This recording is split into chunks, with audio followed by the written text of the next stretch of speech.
नमस्कार, मी तेजस्वी महेंद्र पाचारने तुमचं सगळ्यांचं स्वागत करते चक्रेश्वर फार्म आपल्या यूट्यूब चॅनलमध्ये. लाडक्या बहिणींचे नोव्हेंबर डिसेंबरपासूनचे बऱ्याचशा लाडक्या बहिणींचे हप्ते अजूनपर्यंत आलेले नाही आहेत. त्याची प्रमुख काय कारणं आहेत ह्याचे मी बरेचसे व्हिडिओ आपल्या चॅनलवरती अपलोड केलेले आहेत, तुम्ही जाऊन बघू शकता. पण जर तुम्हाला आता तक्रार नोंदवायची असेल तर ग्रीव्हियन्स पद्धतीने तुम्ही तक्रार कशी नोंदवू शकता, स्टेप बाय स्टेप डिटेल कशा तुम्ही भरू शकता याच्याबद्दलचा व्हिडिओ आहे. हा व्हिडिओ पूर्ण बघा जेणेकरून तुम्ही ग्रीव्हियन्स पद्धतीने तक्रार नोंदवू शकता आणि त्याचं 7 ते 10 दिवसामध्ये तुम्हाला त्यांच्या वेबसाईटवरती काही ना काहीतरी निकष आढळू शकतो. त्याच्यामुळे व्हिडिओ पूर्ण बघा. चला आपण व्हिडिओला सुरुवात करूया. लाडके बहिणीचे तुमचे जे पैसे थकलेले आहेत त्याच्यामध्ये ग्रीव्हियन्समध्ये जर तुम्हाला तक्रार नोंदवायची असेल तुम्हाला लाडकी बहीण महाराष्ट्र.gov.in या साईडवरती जावं लागेल.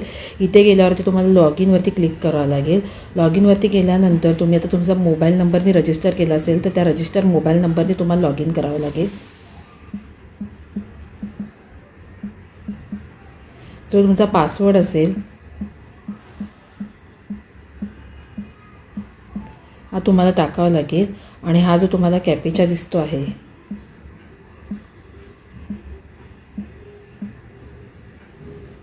हे टाकून तुम्हाला लॉग इन करावं लागेल. आता लॉग इन केल्यानंतर तुम्हाला हे जे इथे हे दिसतं आहे याच्यावरती जाऊन तुम्हाला हा ग्रीव्हियन्स ऑप्शन आहे, ग्रीव्हियन्स ऑप्शनवरती क्लिक करावं लागेल आणि इथे ॲड ग्रीव्हियन्स करावं लागेल. ॲड ग्रीव्हियन्स करताना तुम्हाला पहिलं तुमचं आधार नंबर इथे ॲड करावा लागेल. आधी आधार नंबर टाकायचा.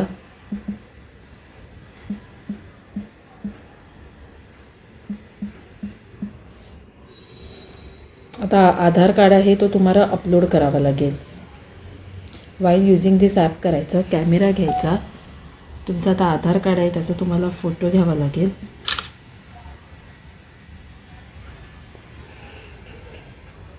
अपलोड होईल.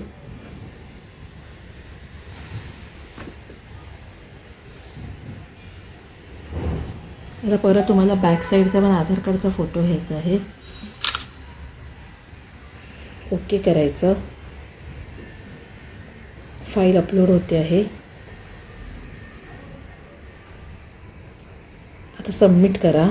आता इथे तुम्हाला डिक्लेरेशनवरती क्लिक करायचं आहे आणि सबमिट करायचं आहे. आता इथे तुम्हाला आहे ती तुमची कॅटेगरी सिलेक्ट करायची आहे. आपलं ॲप्लिकेशन असेल तर आपलं ॲप्लिकेशन, दुसऱ्यांचं असेल तर दुसऱ्यांच्याबद्दल.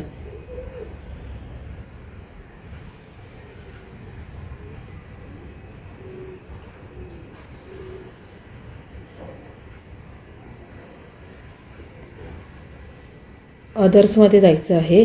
आपला आधार नंबर द्यायचा आहे, ॲप्लिकेशन नंबर, प्लीज डिस्क्राईब. आता जी पण आपली डिस्क्राईब आहे ती द्यायची आहे.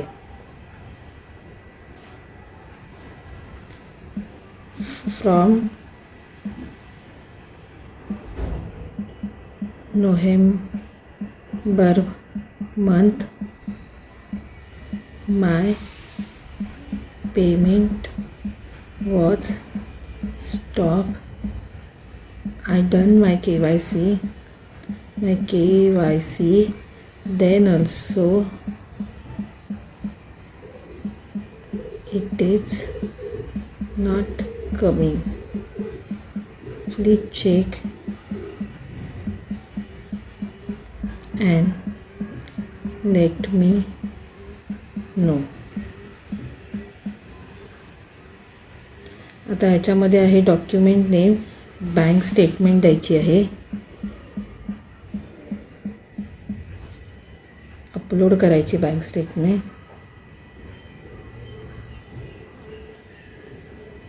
बँक स्टेटमेंट मी एक आहे ती माझी घेतलेली आहे. आता हा जो कॅपेचा आहे तो आपल्याला इथे एंटर करायचा आहे. 0041.